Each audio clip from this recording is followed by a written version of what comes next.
So this is the last little bit of information that we're going to learn about in Unit 2, and we're looking at colonial thought. And what I mean by this is we're looking at how the colonists start to think of themselves as less British and as more American, and then that will lead to the Revolutionary War that we're going to cover in Unit 3. So there's three things that we're going to talk about today, and the first one is salutary neglect. So think about what you already know the word neglect means. So if you neglect to do something, that means that you're not doing it. So sometimes you neglect to do your homework. So it means that you didn't do it. You didn't think about it. So you neglected to do it. So salutary neglect is where England neglects their colonies. So England for a little while kind of forgets about their colonies. They knew that they were there. They were still using them for trade and to make money off of them and things like that, but they weren't governing them very strictly. So politically, they were kind of neglecting them and they were letting the colonies run themselves and things like that. And so as the colonies are governing themselves, they're becoming more powerful and they're thinking of themselves more as a member of the North Carolina colony or a member of the New York colony or a member of the Virginia colony and less as a British citizen. So you can see this meme here that kind of explains salutary neglect.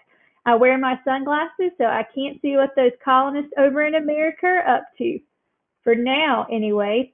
So what happens is the British kind of loosely supervise the colonies, and then in a little while, we'll see in Unit 3, the British try to tighten their control over the colonies, and that will lead to rebellion and the Revolutionary War. So salutary neglect, the biggest thing that you need to know, it's where England is just loosely supervising their colonies, which gives the colonies more power. So the second thing we're going to talk about is the Enlightenment, and you might remember this from your world history class. The Enlightenment was led by a man named John Locke, who was a philosopher, and John Locke believed in something called natural rights. And to Locke, the three natural rights were life, liberty, and property. He said that every human being, no matter where that you lived at, you had the rights to these three things. Now, we know that Thomas Jefferson will rephrase this in the Declaration of Independence and say that everyone has the rights to life, liberty, and pursuit of happiness. And so these natural rights are rights that couldn't be taken away. And John Locke thought that they were part of this bigger idea of a social contract. And the social contract was between a people and their government.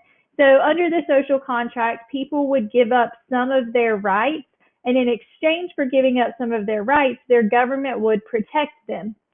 But John Locke said if a government was failing to uphold its end of the deal, then the people should revolt and overthrow and form a new government, which is what we'll see the colonists do to the British.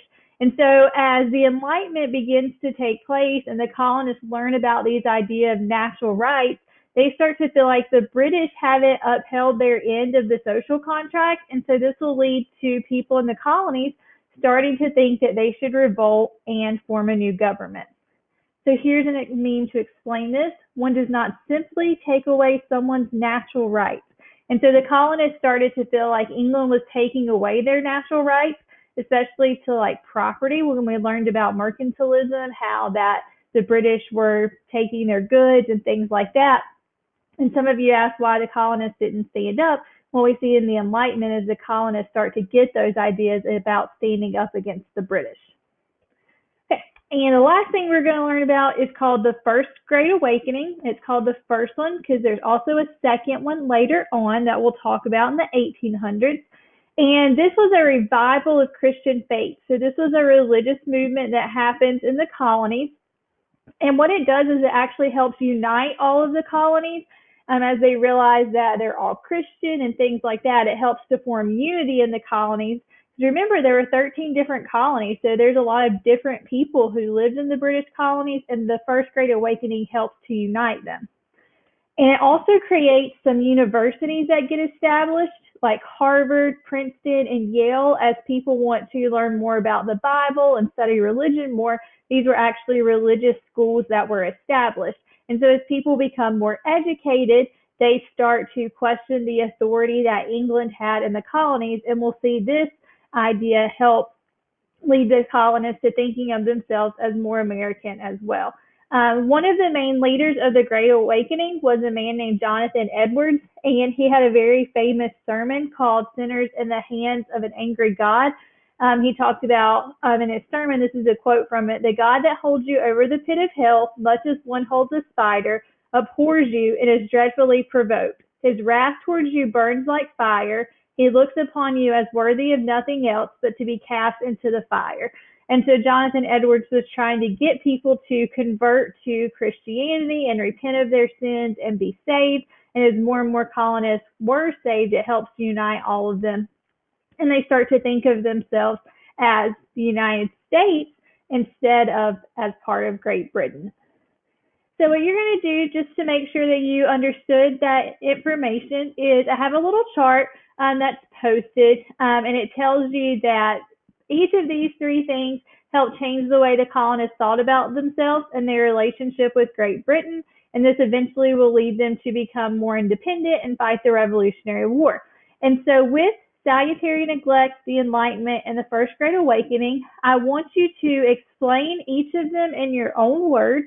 So I just went over what they were, and I want you to explain them in your own words. So don't Google a definition and type it or copy and paste it in here. I want it to be in your words. And then I want you to choose an image that would help you remember what this term or this movement was. And so anything that comes to mind that would help you remember what it was, and then you can put a picture of it here and explain why you chose that image to help you remember what it was.